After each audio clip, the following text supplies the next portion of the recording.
ഷഫീദ് റാവുത്തർ നമ്മളുടെ ഇന്നത്തെ യാത്രയുടെ കൂടുതൽ വിവരങ്ങളുമായിട്ട് ചേരുന്നുണ്ട്. ഷഫീദ്, ഇന്ന് നമ്മളുടെ യാത്ര അത് ഏതൊക്കെ മേഖലയിലൂടെ കടന്നു പോകും? നമ്മളുടെ യാത്രയിൽ എന്തൊക്കെയാണ് നമ്മളുടെ ഇന്നത്തെ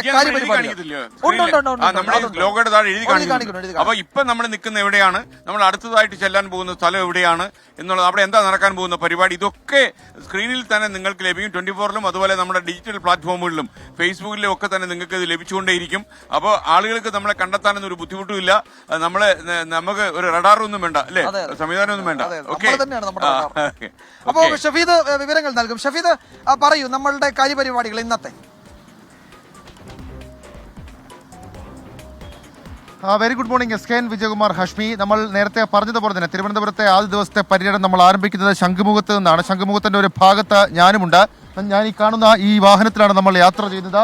ഇവിടെ ഒരുക്കിയിരിക്കുന്ന KSRTC ഡബിൾ ഡെക്കർ ബസ്സിലാണ് നമ്മളുടെ യാത്ര ശംഖുമുഖത്ത് നിന്ന് ആരംഭിക്കുക. ഇവിടെ നിന്ന് നമ്മൾ നേരെ പോകുന്നത് നിയമസഭയുടെ ഭാഗത്തേക്കായിരിക്കും. അവിടെ ഇന്ന് നിയമസഭ നടക്കുന്നുണ്ട്. അതുകൊണ്ട് തന്നെ പല നേതാക്കൾ, പ്രത്യേകിച്ച് പ്രതിപക്ഷ നേതാവ് VD സതീശൻ, എക്സൈസ് വകുപ്പ് മന്ത്രി MB രാജേഷ് ഉൾപ്പെടെയുള്ള രാഷ്ട്രീയ നേതാക്കൾ, രമേശ് ചെന്നിത്തല ഉൾപ്പെടെയുള്ള രാഷ്ട്രീയ നേതാക്കൾ നമുക്കൊപ്പം അതിഥികളായി നിയമസഭ വരെയുള്ള യാത്രയിലേക്കും. അതിനുശേഷം നമ്മൾ പോകുന്നത് കോവളത്തേക്കാണ്. പിന്നാലെ നമ്മൾ വിഴിഞ്ഞത്തേക്കെത്തും. വിഴിഞ്ഞം ഹാർബറിൽ നമ്മൾ അവിടുത്തെ സാധാരണക്കാരായ മനുഷ്യരുമായി കുറച്ച് സമയം പങ്കിടും. പിന്നാലെ നമ്മൾ പോകുന്നത് വിഴിഞ്ഞം പോർട്ടിലേക്കായിരിക്കും, വിഴിഞ്ഞം തുറമുഖത്തേക്കായിരിക്കും. അവിടെ ഈ പറയുന്ന പുതിയ സംവിധാനങ്ങളെക്കുറിച്ചടക്കം നമ്മളോട് പരിചയപ്പെടുത്താൻ വിഴിഞ്ഞം CMD ദിവ്യ S അയ്യർ ഉണ്ടാകും. പിന്നീട് നമ്മൾ പോകുന്നത് നെയ്യാറ്റിക്കര ഭാഗത്തേക്കാണ്. അവിടെ തിരുപുറം എന്ന് പറയപ്പെടുന്ന സ്ഥലത്തെ നാട്ടുകാർ നമ്മളോടൊപ്പം ചേരും. നെയ്യാറ്റിക്കര നിംസിൽ ഉച്ചയ്ക്ക് 2:30 നമ്മളുടെ സംഘം 40 സംഘം 24-ന്റെ സംഘം അവിടേക്ക് എത്തുക. നിംസിൽ എക്സൈസ് വകുപ്പുമായി സംയുക്തമായി നമ്മൾ ഒരുക്കുന്ന ഒരു ലഹരി വിരുദ്ധ ക്യാമ്പയിൻ പരിപാടിയും ആ റാലിയും ഒക്കെ നമ്മൾ 2:30 സമയത്തുണ്ടാകും. പ്രേക്ഷകർക്ക് ആ സമയം കൂടി പറയുകയാണ്. 2:30 സമയത്താണ് നെയ്യാറ്റിക്കര നിംസിന്റെ ഭാഗത്തേക്ക് എത്തുന്നത്. ശേഷം വ്ളാത്താങ്കര പഞ്ചായത്തിലേക്ക് എത്തും. ചീരയ്ക്കും കാർഷിക മേഖലയ്ക്കും പേരുകെട്ട നാടാണ്. അവിടെ കർഷകരോടൊപ്പം നമ്മൾ സമയം ചെലവഴിക്കും. തുടർന്ന് 6 മണിയോടുകൂടി തിരുവനന്തപുരത്തിന്റെ തമിഴ്നാട് അതിർത്തിയായിട്ടുള്ള കളിയിക്കവിളയിൽ നാട്ടുകൂട്ടം എന്ന് പറയപ്പെടുന്ന പരിപാടി സംഘടിപ്പിക്കാനാണ് തീരുമാനം. അവിടെ നമ്മൾ ചർച്ച ചെയ്യുന്നത് കരമന കളിയിക്കവിള റോഡ് വികസനം അസാധ്യമോ എന്നുള്ള സബ്ജക്റ്റിലാണ്. അതിനുശേഷം നമ്മൾ പോകുന്നത് നേരെ കാട്ടാക്കടയിലേക്കാണ്, തിരുവനന്തപുരത്തിന്റെ മലയോര മേഖലയിലേക്കാണ്. അവിടെ 7:30 നമ്മുടെ ടോപ്പ് സിംഗേഴ്സിന്റെ പെർഫോമൻസും 8:30 മുതൽ പ്രൈം ടൈം വിത്ത് SKN ആ പരിപാടിയും ഉണ്ടാകും. അങ്ങനെയായിരിക്കും നമ്മുടെ 1-ാം ദിവസം സമാപിക്കുക. വിജയകുമാർ.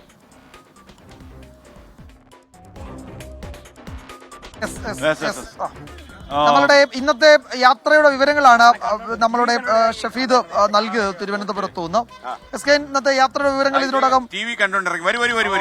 ഇത് ചെറിയ കാര്യം, വീട്ടിൽ നിന്ന് TV കണ്ടപ്പോ പുള്ളി ഇറങ്ങി വന്ന. പേര് വിഷ്ണു. എന്താ ചെയ്യുന്നേ? ഞാൻ പ്രൈവറ്റ് കമ്പനി. വിഷ്ണു, നമ്മൾ എന്തിനാ ഇറങ്ങിയിരിക്കുന്ന അറിയാം വിഷ്ണു? മയക്കുമരുന്നിനെതിരായിട്ട്. അത് ഇവിടെയൊക്കെ ചില നമ്മുടെ ഈ ശംഖുമുഖത്തൊക്കെ ചില പ്രശ്നം ഉണ്ടെന്നൊക്കെയാ മനസ്സിലാക്കുന്നത്.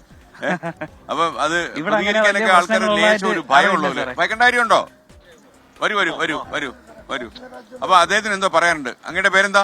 എന്റെ പേര് സാബു എന്നാണ്. ഞാനിവിടെ നമ്മുടെ ട്രിവാൻഡ്രം ഡൊമസ്റ്റിക് എയർപോർട്ടില്ലേ, അതിനടുത്ത് ജൂസാർ റോഡിൽ താമസിക്കുന്ന വ്യക്തിയാണ്. അതായത് നമ്മുടെ ചെയ്യുന്ന ജോലി എന്താ? ഞാൻ ഡ്രൈവറാണ്. ഡ്രൈവറാണ്. അപ്പൊ എന്തോ പറയാൻ വന്നു? നമ്മുടെ റോഡിന്റെ അവസ്ഥ തന്നെയാണ്. എങ്ങോട്ടുള്ള റോഡ്? അതായത് നമ്മുടെ ഈ എയർപോർട്ട് തൊട്ട് വലിയതുറ വഴി നമ്മുടെ കല്ലുമൂട് ജംഗ്ഷൻ വരെ പോകുന്ന ഹൈവേ ടച്ച് ചെയ്യില്ല, ഇതുവരെയുള്ള റോഡ്. അതിനിടയ്ക്ക് ചില റോഡുകൾ ഇട്ടിട്ടുണ്ടെങ്കിലും ഈ റോഡ് ഭയങ്കര ദയനീയാവസ്ഥയാണ്. ഇത് നമ്മുടെ ബഹുമാനപ്പെട്ട MLA ആന്റണി രാജു അല്ലേ? അപ്പൊ അദ്ദേഹത്തോട് നമുക്ക് പറയാം, ആന്റണി രാജു, നിങ്ങളുടെ റോഡിന്റെ കാര്യം ഇത് എനിക്കറിയാം, കുറെ കാലമായിട്ട് പ്രശ്നമുള്ള റോഡാണ്. അപ്പൊ നമുക്ക് നോക്കാം. പറയണല്ലോ ചെയ്യണമല്ലോ, ഒന്നുമില്ല, നമുക്ക് പറയാനല്ലേ പറ്റുള്ളൂ. നമുക്ക് നോക്കാം. അപ്പൊ ജനങ്ങളെ പറയാൻ കവിതയാക്കുന്ന സംഭവമാണ്. അങ്ങനെയല്ല, ജനങ്ങളാണ് ശക്തി, ജനങ്ങളാണ് പവർ. സാറ് ഇത് ബഹുമാനപ്പെട്ട MLA ആന്റണി രാജു സാർ ഇത് ശ്രദ്ധയപ്പെടണമെന്നുണ്ടെങ്കിൽ ദയവ് ചെയ്താ കൈയുടെ തൊഴിൽ പറയാണ്. ഞങ്ങളൊക്കെ പാവപ്പെട്ട വോട്ട് ചെയ്ത ജനങ്ങളാണ്. ദയവ് ചെയ്ത് മനസ്സാവെങ്കിലും വോട്ട് ചെയ്തു തരിക. ജനപ്രതിനിധികളോട് തൊഴുതു പറയുകയേ വേണ്ട. ജനപ്രതിനിധികളോട് ആവശ്യപ്പെടുകയാണ്. അവര് ജനസേവകരാണ്. നമ്മൾ അതിനാണ് അവരെ തെരഞ്ഞെടുത്തിരിക്കുന്നത്. നിൽക്കണമെങ്കിലേ റോഡിൽ കൂടെ വണ്ടി ഓടിക്കണ ഡ്രൈവറിന്റെ അവസ്ഥ തൊഴുത് ഒരാളോട് തൊഴുതു പറയണം. പിന്നെ ഷോക്ക് അബ്സർ ഒരാളോട് തൊഴുതു പറയണം. ആറാണെങ്കിൽ ഷോക്ക് അബ്സർ അല്ല, തൊഴുതാൻ വേണ്ടി ഒരാളുള്ള ദൈവം മാത്രമേ ഉള്ളൂ. അതിനപ്പുറത്ത് വേറെ ആരും. നമ്മളിപ്പോ നമ്മളെ ദൈനിക അവസ്ഥ കൊണ്ട് പറയാണ്. കാരണം നാളെ അദ്ദേഹം ഇവിടെ മത്സരിക്കുമ്പോൾ ഇവിടെ വോട്ട് ചോദിച്ചു കണ്ട ഒരു വ്യക്തിയല്ലേ. ആ സമയത്ത് നമ്മളിങ്ങനെ വെറുതെ കാർച്ച് തുപ്പേണ്ട ഒരു അവസ്ഥ ഉണ്ടാവില്ല. അതുള്ളൂ. അല്ല, നമ്മുടെ ചില പ്രേക്ഷകർ രാഹുൽ പറയുന്നു, ഈ പ്രതികരിക്കുന്നവരുടെ മുഖം നമ്മൾ കാണിക്കണ്ട, അവർക്ക് അങ്ങനെയൊന്നുമില്ലെന്നേ. പ്രതികരിച്ചു എന്നും പറഞ്ഞു നമ്മൾ പ്രതികരിക്കാനല്ലേ ഇറങ്ങിയിരിക്കുന്നു, പ്രതികരിക്കാൻ തയ്യാറായി വന്നു. അതെ. Thank you. വീട്ടിൽ നിന്ന് ഇറങ്ങി വന്ന സുഹൃത്തെ താങ്ക് യു. നമ്മൾ ഒരു ഇടവേള എടുക്കേണ്ട സമയമായിട്ടുണ്ട്. ഒരു പ്രേക്ഷകനുണ്ട് നമ്മുടെ കേരള യാത്രയ്ക്ക് സജീവദാസ് ആശംസകൾ നേർന്നിട്ടുണ്ട്. അതുപോലെ ബിബീഷ് ഇതിന്റെ കൂടെ സംസ്ഥാന സർക്കാരിന്റെ മാലിന്യ സംസ്കരണ ക്യാമ്പയിൻ പ്രചാരണം കൂടി നടത്തിക്കൊള്ളു. ഇതെല്ലാം കൂടെ മിക്സ് ചെയ്ത് അവിയലോകില്ല. നമ്മളിപ്പോ ഒറ്റ ലക്ഷ്യം അത് മാത്രമേ ഉള്ളൂ. ഫോക്കസ് മാറാൻ പാടില്ല. അതുപോലെ ആർ ലക്ഷ്മി പറയുന്നത് സ്കെയിൻ വയലൻസും ഡ്രഗ്സും ഉള്ള സിനിമകൾ കൺട്രോൾ ചെയ്യണം. ആയിക്കോട്ടെ, സിനിമാ നടന്മാർ ഇതിനെ സപ്പോർട്ട് ചെയ്യണമെന്നാണ് ലക്ഷ്മി പറയുന്നത്.